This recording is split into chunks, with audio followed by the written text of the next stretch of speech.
Buenas noches. Hoy día ya vamos a hacer la última sesión de lo que es y vamos a hablar un poco de lo último que hacemos en el plan de negocios y recomendaciones del estudio, así como la elaboración del resumen ejecutivo. Las conclusiones deben contener toda la información relevante que capítulo a capítulo hemos podido analizar en el proyecto Plan de Negocios y que hemos determinado a partir de estas sesiones que hemos procesado. Plantear también un poco cuáles han y las limitaciones que nos hemos puesto. Eso es algo que no llegamos a conversar, pero uno hace algún estudio, uno lo que hace es mira cuáles van a ser los alcances del estudio, hasta dónde va a llegar y cuáles van a ser las limitaciones, o sea, qué es lo que no hemos podido acceder en información o por tiempo, posición de recursos, eh, y entonces quien a continuación de nosotros tome nuestro estudio y esté interesado en trabajar en el tema, sabe dónde debe ahondar su investigación futura. Entonces, eso debe estar planteado dentro del estudio. Entonces, las conclusiones, tenemos que empezar hablando de la idea del negocio. Eh, por si acaso hoy día vamos a tener algunos minutos al final de para responder cualquier pregunta, ya que ayer preguntas y probablemente quedaron por responder. Bueno, como lo vimos al inicio, la idea del negocio es que es lo que queremos hacer. Entonces, eh, eh, y sus contras, el por qué le elegimos y cuál es su ventaja comparativa, que la hará posible de ser exitosa. O sea, vamos, ojo, en las conclusiones vamos a escribir párrafos, no más que eso, pero debemos explicar rápidamente cuál es la idea del negocio y por qué consideramos que esta puede ser exitosa. Entonces tengan en cuenta eso como también vamos a plantearnos dónde se originó, cómo se originó, si nació de observación del medio ambiente, propuestas de los consumidores, si se originó de modelos existentes, mejorados o de modelos nacidos en otros países o ciudades y lo importamos a la nuestra. O sea, es de dónde vino. Entonces ya tenemos un general de la idea de negocios planteada y por qué está ahí. Ahora,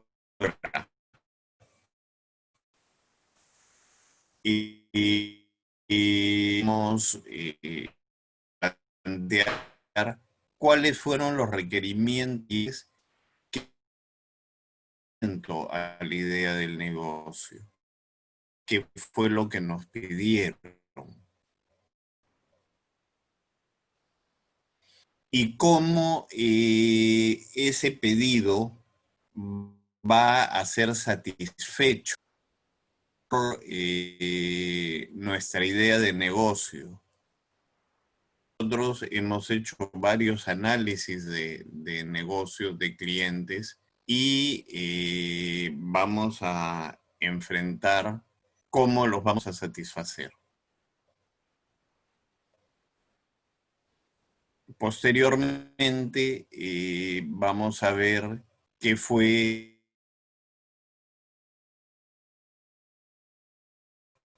de manera clara determinado el público objetivo. O sea, todo de alguna manera lo tenemos que explicar muy rápidamente,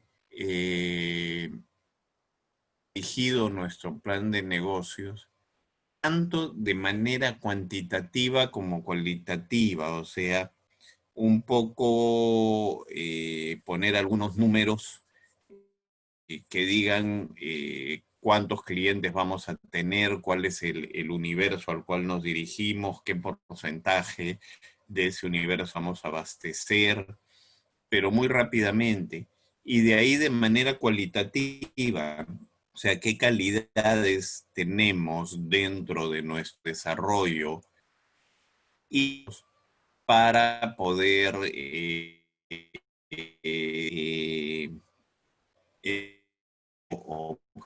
objetivo con el cual estamos trabajando. Si se dan, lo que vamos tomando es capítulo de cuál es el capítulo y cómo hemos llegado a él y por qué hemos llegado a él.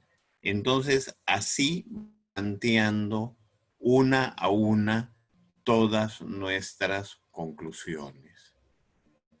Posteriormente, vamos a analizar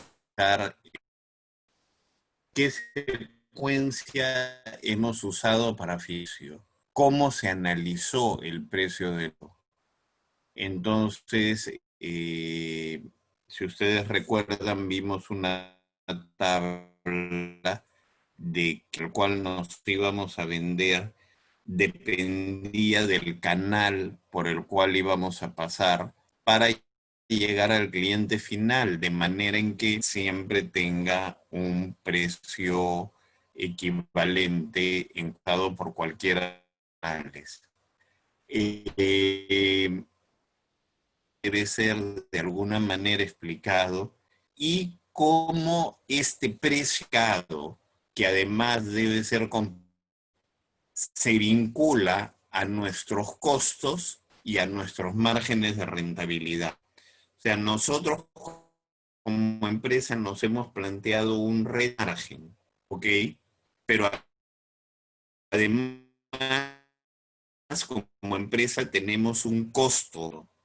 Entonces, ese costo y ese margen deben reflejarse dentro vinculada a la determinación del precio en el estudio, en el plan de negocios.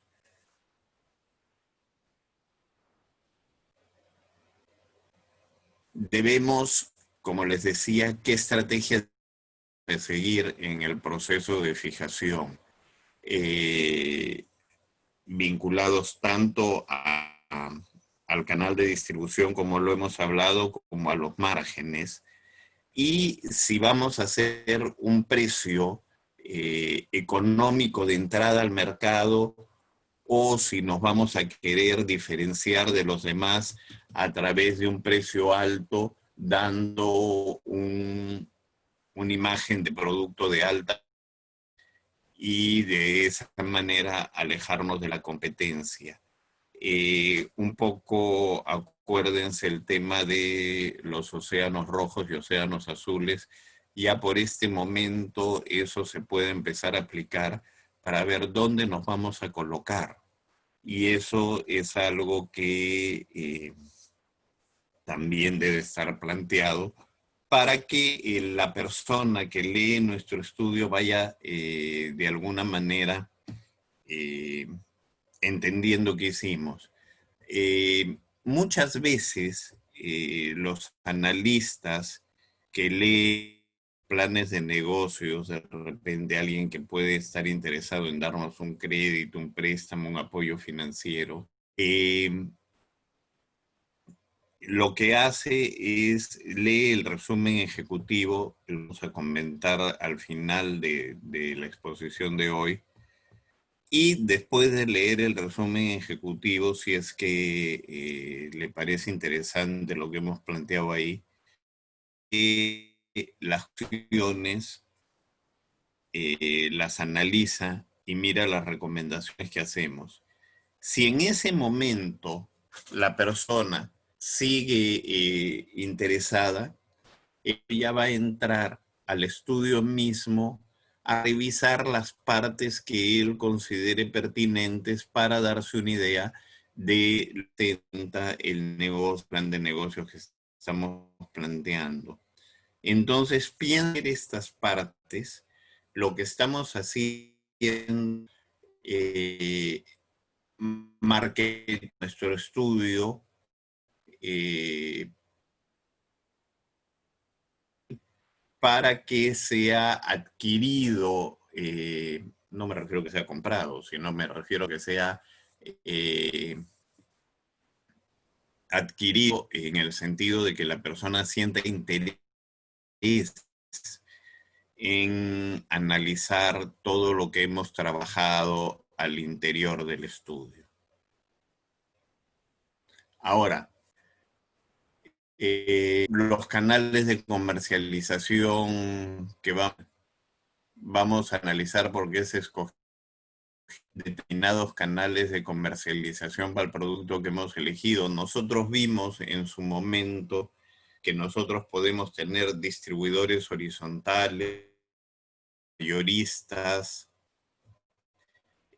tiendas de clientes finales o el canal de venta directa.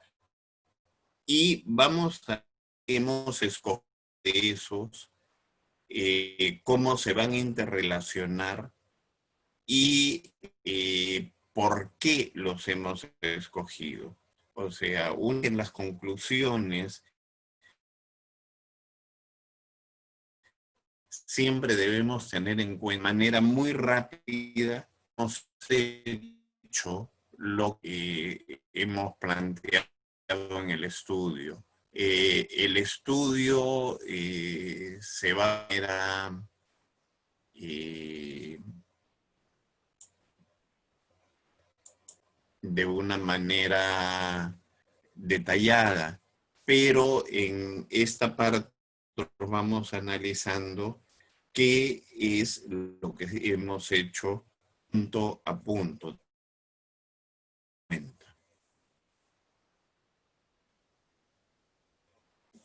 Luego vamos a analizar y vamos a explicar qué tecnologías hemos seleccionado para el proceso productivo, qué diseño de proceso en particular, cuáles son las ventajas de este proceso de tecnología que estamos usando,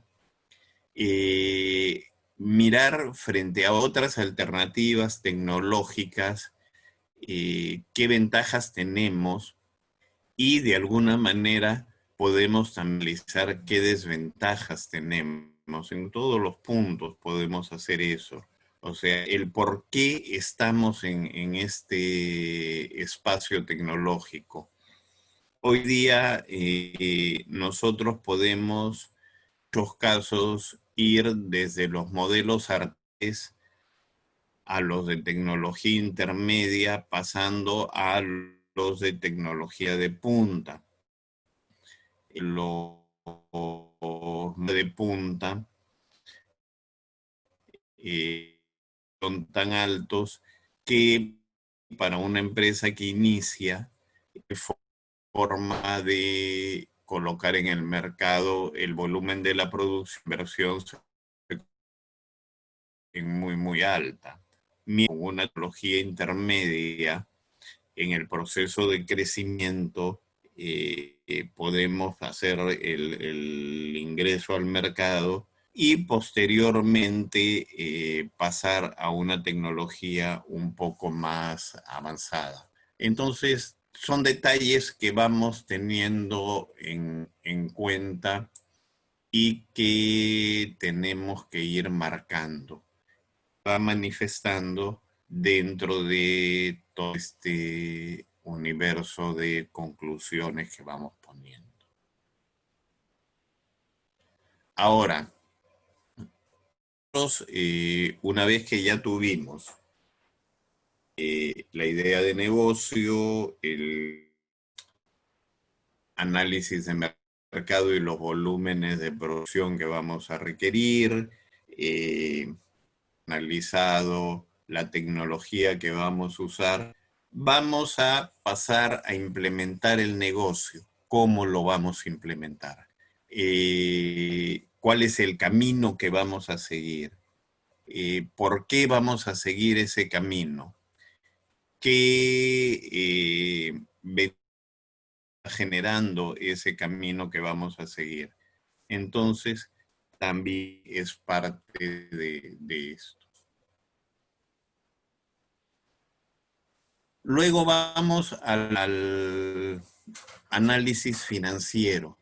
En el análisis financiero, ahí sí podemos hablar un poquito más en las conclusiones. Podemos mostrar el punto de equilibrio, una pequeña comparación con los volúmenes de venta que determinamos, en qué momento del proceso de maduración del negocio vamos a llegar al punto de equilibrio, o sea, cuánto tiempo vamos a vivir algo de dinero y a partir de qué momento el proyecto empieza a pagar la inversión. Mostrar el BAN que hemos tenido en resultado. El BAN es el valor actual neto, que es, como vimos, retraer todos los flujos de caja al presente para saber en dinero de hoy cómo se está moviendo el flujo de caja. Debemos mostrar la tasa interna de retorno, el TIR, que es el equivalente a interés que nos paga el negocio.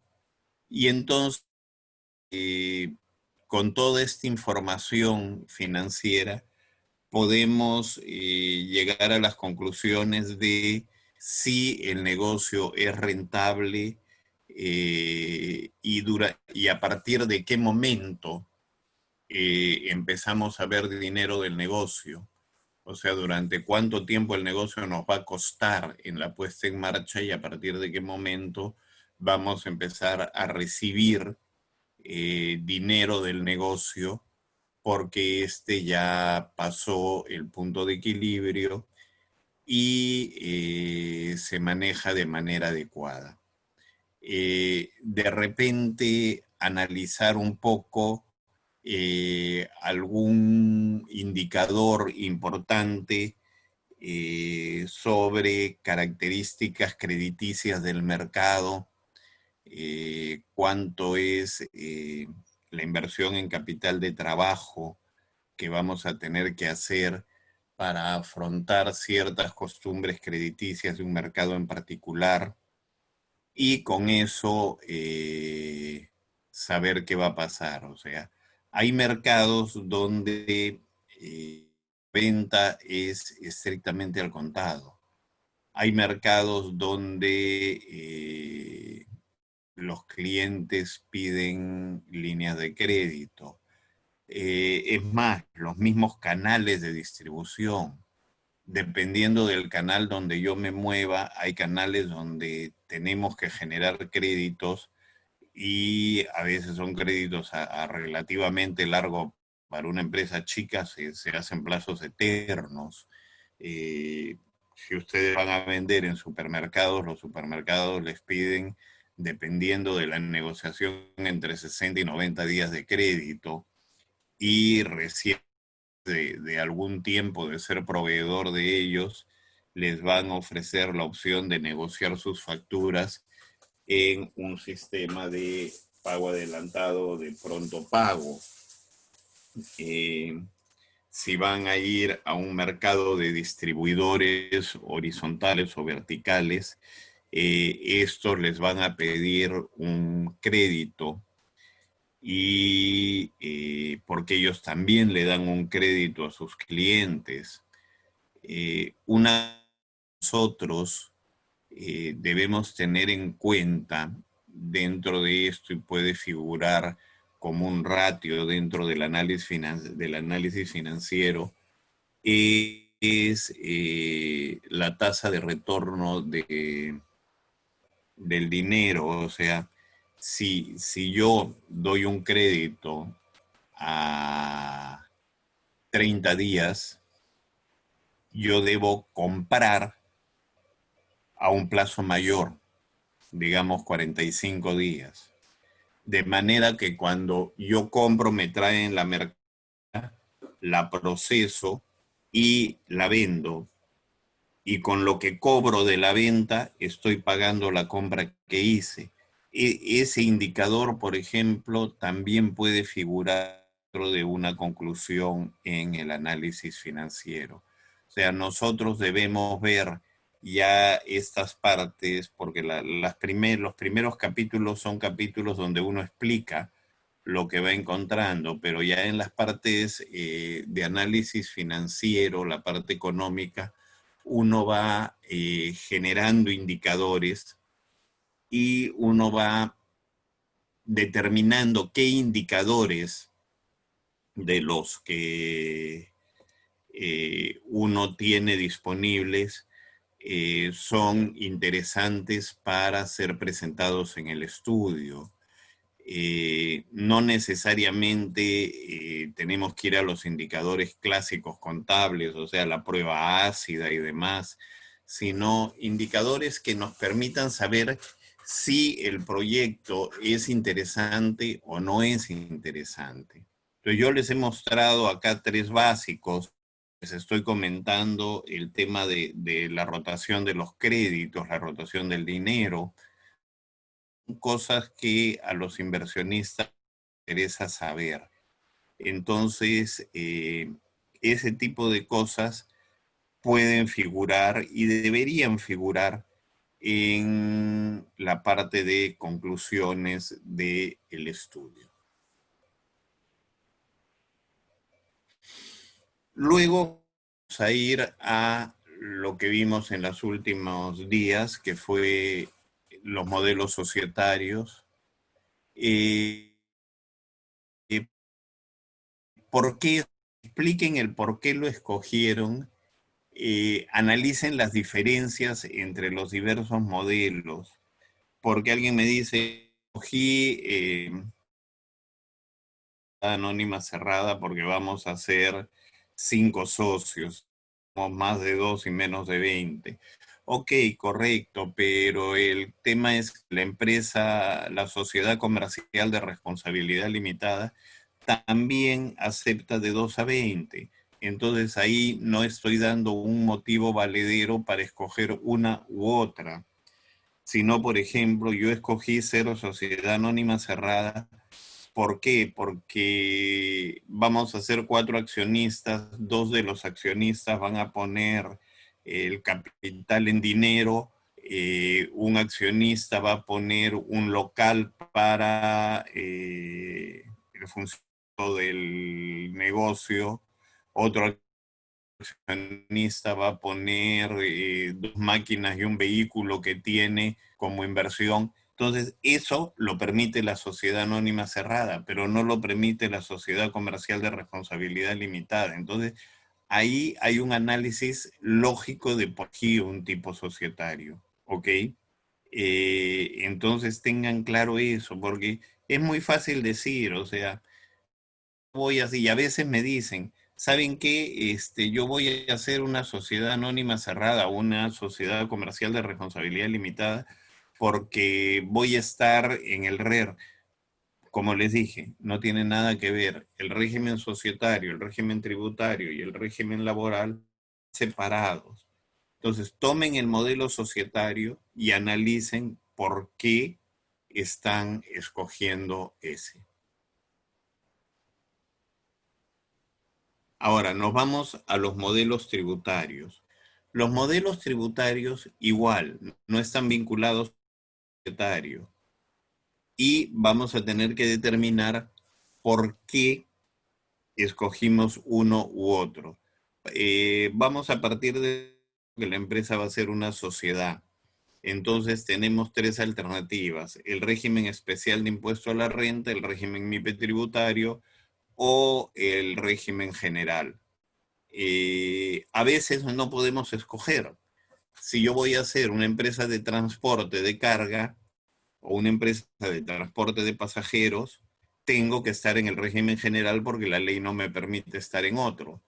Pero si yo voy a hacer eh, una empresa que fabrico chompas o una empresa textil,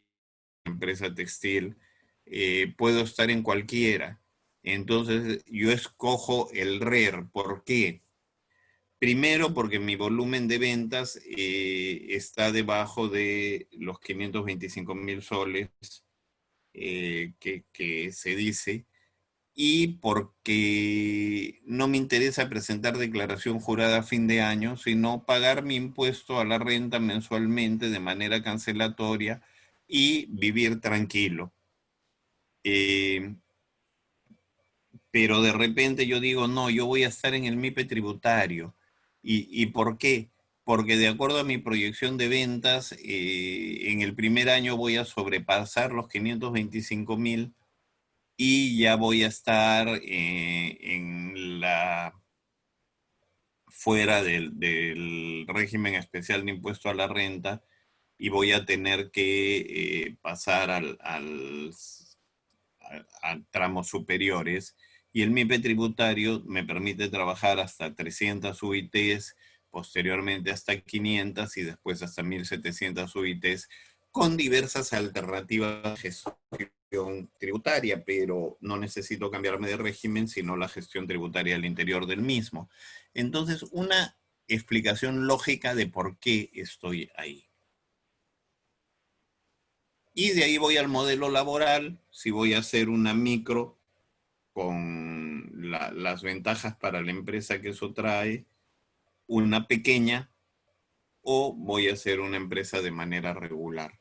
Es importante tener en cuenta que cuando uno se pone en el régimen micro, eh, y eso es algo que yo hasta ahora no termino de entender, eh, me imagino que en este momento eso debe ser un poco más blando de lo que fue en alguna época, pero había gente que venía a la entrevista laboral y cuando uno le decía somos régimen microempresa, y como microempresa hay estas limitaciones en el pago de beneficios, llámese solo 15 días de vacaciones al año, eh, o sea, no van a tener gratificación. Y la gente, ¿saben qué? Me decían, yo en microempresa no trabajo. Y pum, se paraban y se iban. Realmente, en un país donde existe una carencia de empleo formal, el hecho de tener la alternativa eh, es importante. Tengan en cuenta que el trabajador formal tiene dos coberturas que el informal no tiene. Por más que sea microempresa, tiene cobertura de jubilación y tiene cobertura de seguro social. Entonces, en caso de emergencia, está cubierto. Es lo que se debe valorar. O sea, yo prefiero ir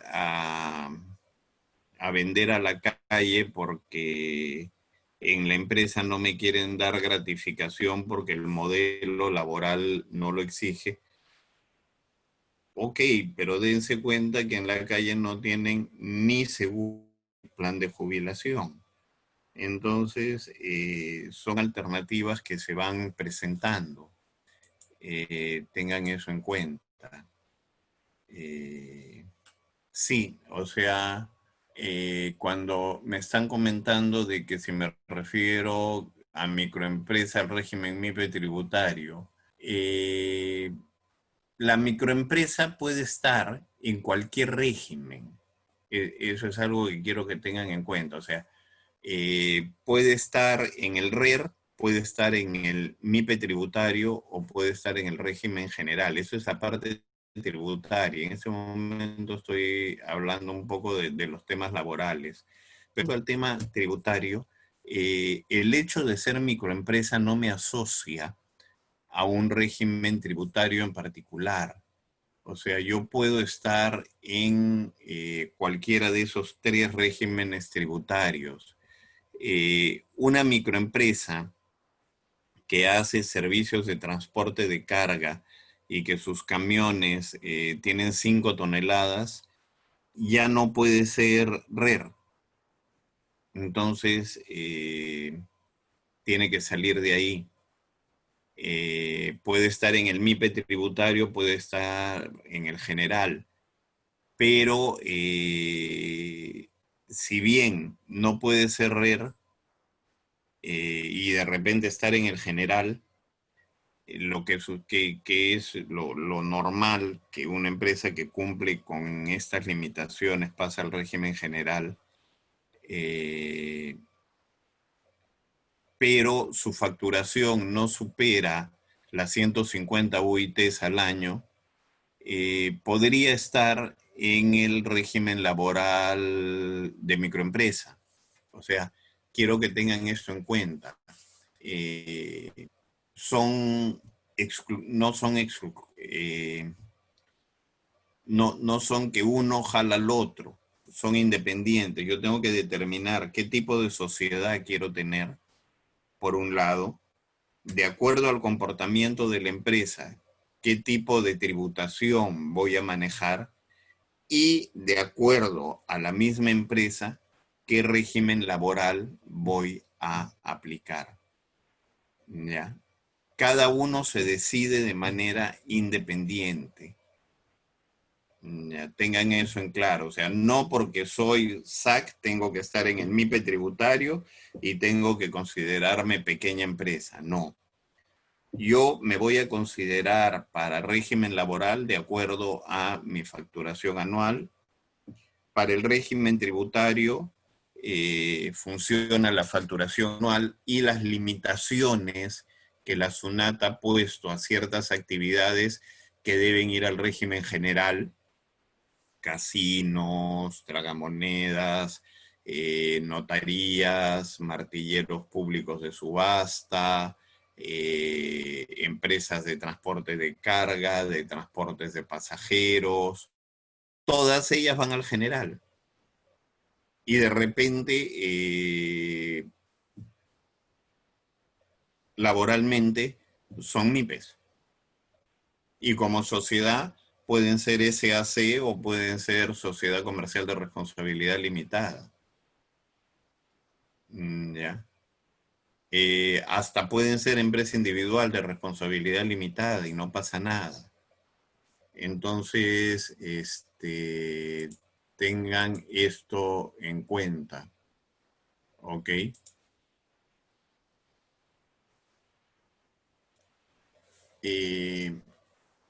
Ahora, dentro de las mismas condiciones,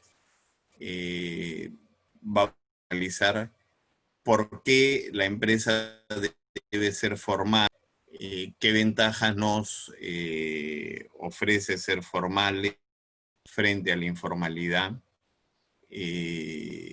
También podemos plantear si queremos manejar algún tipo de negocio en licitaciones públicas. Tengan en cuenta de que el Estado tiene ciertos porcentajes de compra para microempresas que debe cumplir. Entonces, hay esos espacios que queremos tener acceso a créditos promocionales.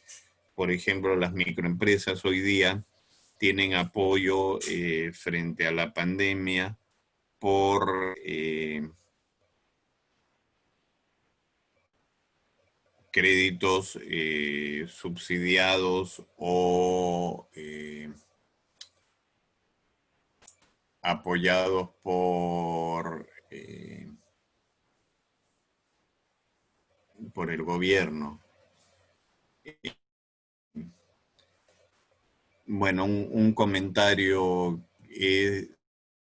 Pertenecer a cada régimen no solo es si sobrepasa los montos establecidos en el RER.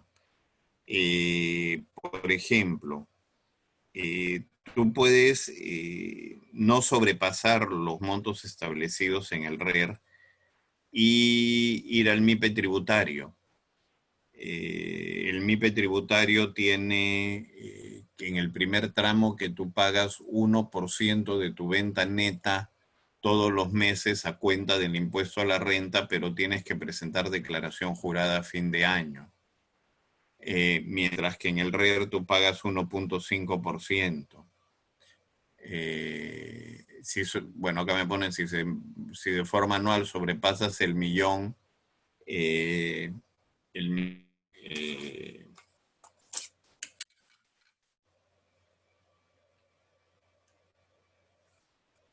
lo que hace es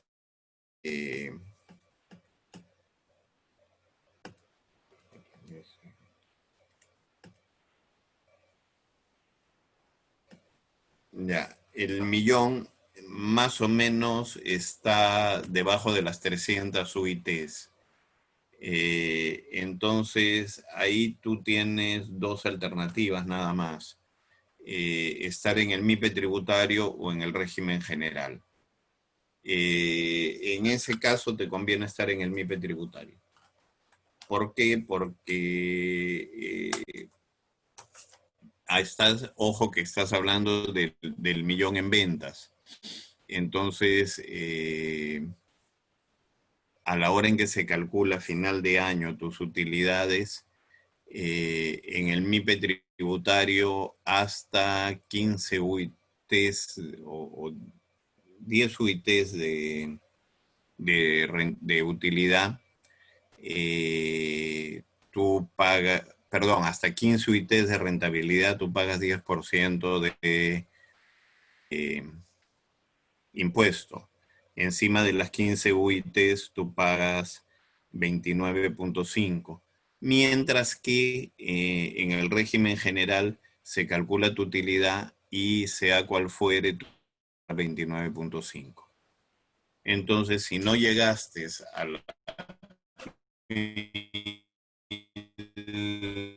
colocarte en el MIPE tributario, que podrías estar pagando algo menos de impuesto a la renta en la parte de la declaración.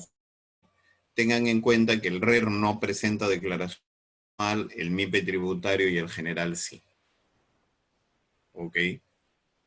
Con una ventaja para el régimen MIPE tributario, que es esa. Ahora, el régimen general tiene otra ventaja, que si bien el impuesto a la renta va a ser 30% o 29.5% sobre la utilidad que tengamos, si por cualquier caso la empresa da pérdida, que suele suceder en los primeros años de operación de la empresa, esta pérdida se traslada a los estados financieros y en los próximos años puede ser descontada de las utilidades. Entonces puede ser de que el primer año yo pierdo plata, el siguiente año yo tengo utilidades, pero estas cubren la pérdida del año anterior.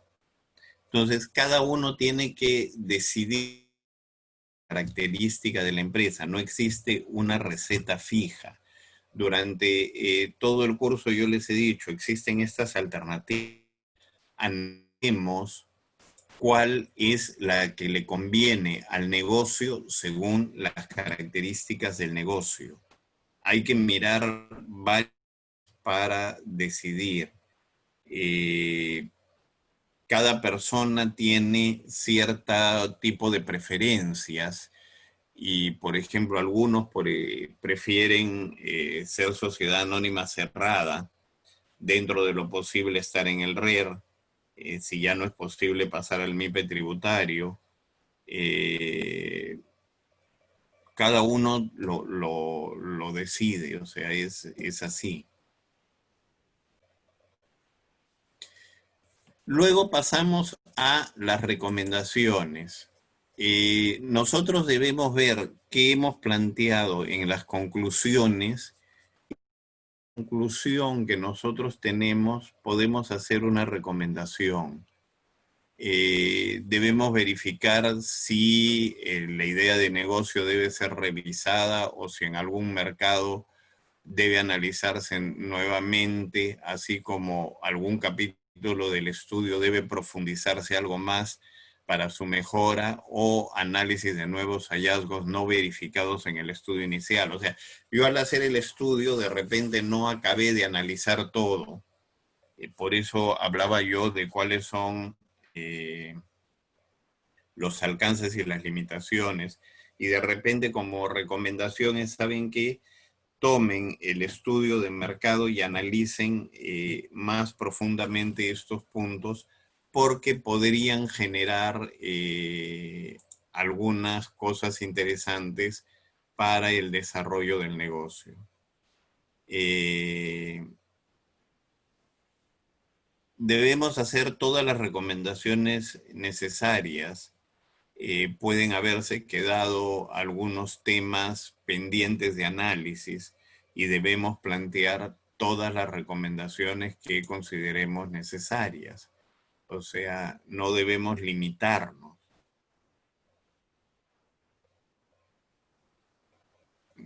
¿Ya? Y al final, en la recomendación, debemos decir, ¿saben qué? El estudio es un negocio rentable, vale la pena invertir en él y quien quiere ir adelante, que vaya. O de repente decir, ¿saben qué? Este estudio, después o sea, en el proceso hemos llegado a la conclusión de que no es un estudio 100% rentable o que tiene ciertas variables de inseguridad y entonces no recomendamos la inversión en él. Ahora vamos a hablar de, a ver,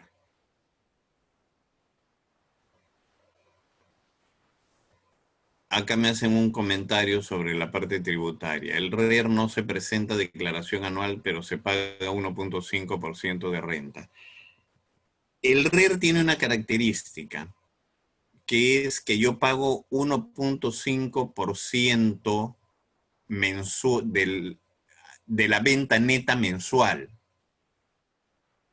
O sea, yo tomo cuánto facturé al mes, le quito el IGB, sobre ese monto yo calculo el 1.5% y lo pago a cuenta del impuesto a la renta. Pero no pago, no presento declaración jurada anual. O sea que yo tengo no sé, digamos, la venta es más o menos 150 UITs. Eh, si yo tengo una rentabilidad del 50 o 60%, me voy a pasar las 15 UITs. ¿Ok? Entonces, si me voy al MIPE tributario, en la declaración jurada anual, me va a salir que tengo que hacer un reintegro de pago tributario, cosa que no me hubiera pasado de estar en el caso del régimen especial de impuesto a la renta. Por eso es que dependiendo del negocio, uno modelo tributario puede ser más interesante. Si yo soy una empresa industrial, partan del siguiente concepto. Las empresas comerciales manejan márgenes de utilidades más altos que lo de las empresas industriales. Entonces, si yo soy una empresa industrial con un margen de comercialización, un margen de rentabilidad alto, entonces de repente, cuanto más tiempo pueda mantenerme en el RER, me es más rentable. Si yo soy una empresa que trabaja con un margen de rentabilidad pequeño, de repente sí me conviene sin ningún problema pasarme al MIPE tributario. Tengan en cuenta que además en el régimen uno lleva menos libros contables y por eso mis contadores cobran menos por llevarnos la contabilidad de una empresa en el RER. Al no presentar declaración jurada anual, es un mes menos de pago al contador. Por el hecho de presentar la declaración jurada anual, los contadores normalmente cobran un mes más, o sea, lo que le llaman el mes 13, y entonces de repente no nos conviene. Ahora, existe... A ver, si estás en el MIPE tributario, ¿cómo te puedes pasar al RER? Eso se hace al fin de año. Tu contador debe tramitarlo en la SUNAT y regresas al RER. No pasa nada. ¿Ok? Es simplemente hacer una declaración de que tus características te permiten estar en el RER y podrías hacer el trámite. Mira, yo alguna vez lo he hecho fuera de fin de año, pero fue porque hubo un error del contador, de un contador con el que tuve un problema y no declaró correctamente y me pasaron al régimen general. Y entonces yo fui, hablé en la SUNAT y me permitieron el trámite. Sería cuestiones con tu contador y que verifiquen la SUNAT si te permiten, por las características de tu empresa, pasar a red. Es cuestión de decidir. Yo siempre digo, ustedes, al lado de ustedes un contador. ¿Por qué? Porque él los va a asesorar en estos temas mejor de lo que nosotros de manera independiente lo podemos hacer. ¿Ok? Ahora, la última parte del estudio, que si bien es la que va en la primera página, pero se hace cuando el estudio está acabado, es el resumen ejecutivo. El resumen ejecutivo no es la intro del estudio. En el resumen ejecutivo yo debo plantear los hallazgos más importantes, llamativos, sobre la importancia del estudio. Debemos mostrar algunos indicadores financieros, tales como el punto de equilibrio, el BAN, el TIR del proyecto. O sea, el resumen ejecutivo debemos usarlo como un elemento de marketing del proyecto para que si alguien está interesado en invertir en mi proyecto, lee primero el resumen ejecutivo. Con el resumen ejecutivo lo enamoro a que el proyecto le parezca interesante y a partir de ahí él ya lee las conclusiones, las recomendaciones y continúa mirando el proyecto en lo que más le interesa. Bueno, llegado a este punto, ya toca que nos dediquemos básicamente al tema de preguntas. Estoy a su disposición, ya hemos ido respondiendo algunas en el camino, pero tenemos unos minutos para poder tratar cualquier tema que se les haga interesante revisar.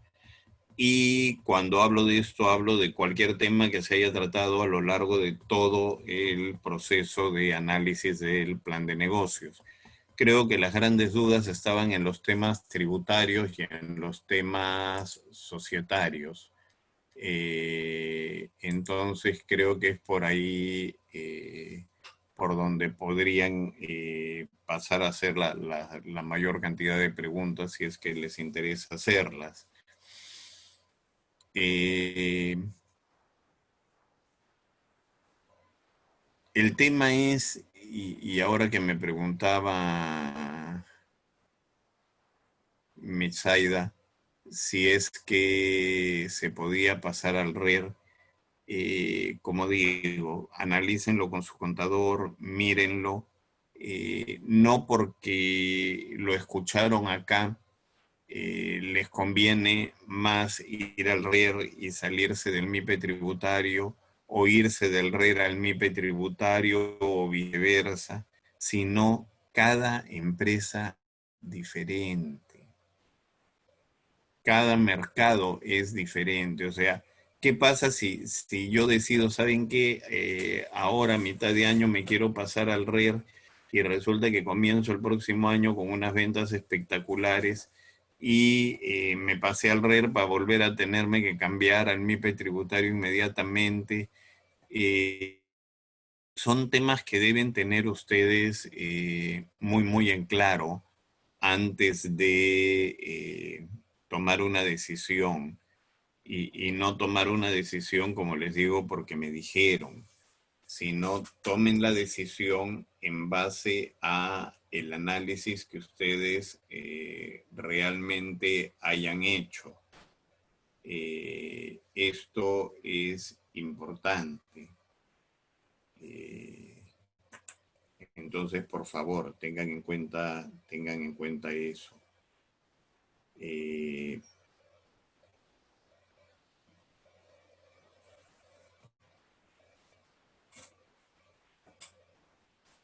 Igual, ayer alguien me preguntó, tengo una empresa y la tengo en baja temporal, la quiero reactivar, pero además de reactivarla le quiero cambiar el nombre y quiero mantener el RUC. Bueno, ya hay cosas que van más allá de lo que uno puede hacer, ¿no? O sea, voy a cambiar el nombre de una empresa, realmente lo que estoy creando es una nueva empresa.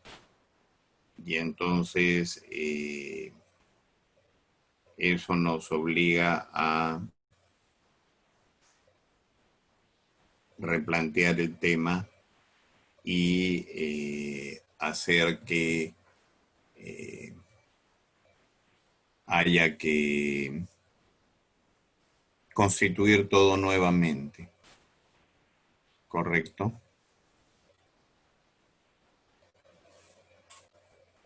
No sé si tienen alguna otra duda.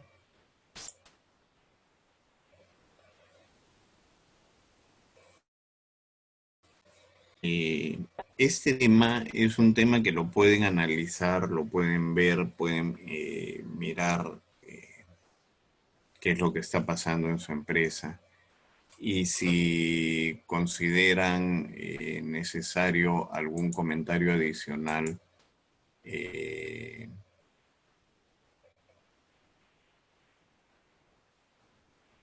a ver, si iniciaste este año como MIPE tributario y por las circunstancias no he vendido mucho, no me conviene pasarme al RER.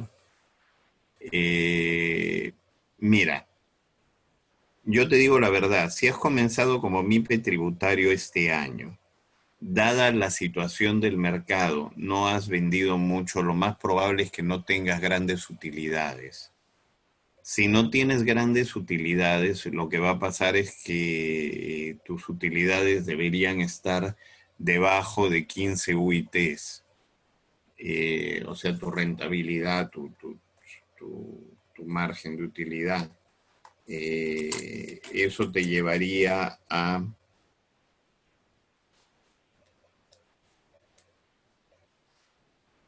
más o menos 60.000 soles de utilidad. Si vas a estar debajo de eso, a la larga sí te convendría quedarte en el MIPE tributario. Podría convenirte. ¿Por qué? Porque vas a ir pagando 1% mensual y a fin de año vas a regularizar a 10% de utilidad total. O sea, vas a calcular el 10% de tu utilidad total como impuesto a pagar.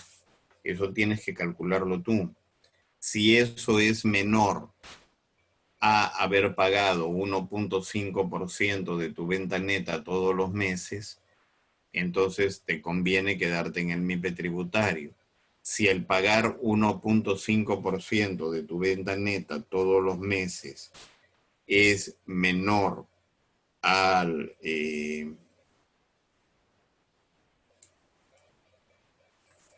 a lo que vas a pagar con el MIPE tributario, te conviene pasarte al RER. Yo tengo entendido que este año en particular, dadas las circunstancias tan especiales que hemos vivido, sí creo que está permitido hacer ese tipo de cambios que de alguna manera van a permitir a las empresas subsistir en una situación tan difícil.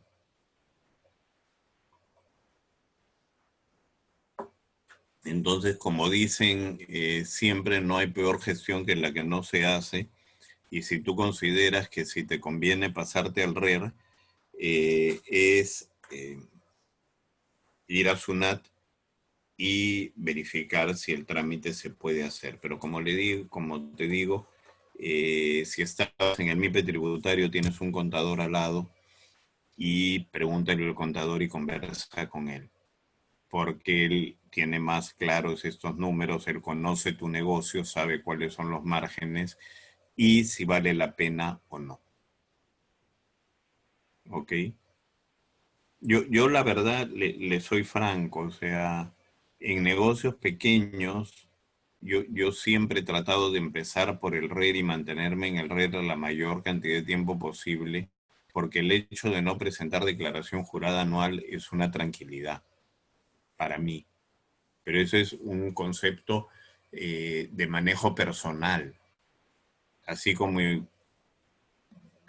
yo también a título personal, en todas las sociedades donde he constituido, las he constituido como sociedad anónima cerrada, pero también es una decisión personal, porque yo considero de que me siento más cómodo con ese modelo societario, pero no quiere decir de que sea la única alternativa en la vida. Bueno, señores, eh, dada la hora, a continuación de nosotros vienen otros expositores, ya van a ser las 9 de la noche y entonces tenemos que dejar la sala. Tomen nota de mi correo y mi WhatsApp y pueden hacerme preguntas en el momento que quieran, no necesariamente tiene que ser a través del curso. Probablemente en las próximas semanas estemos viendo otros temas de gestión empresarial y espero que nos acompañen y que podamos analizar parámetros. Por ahí podríamos estar hablando de un tema de modelos societarios, tributarios y demás. Eh,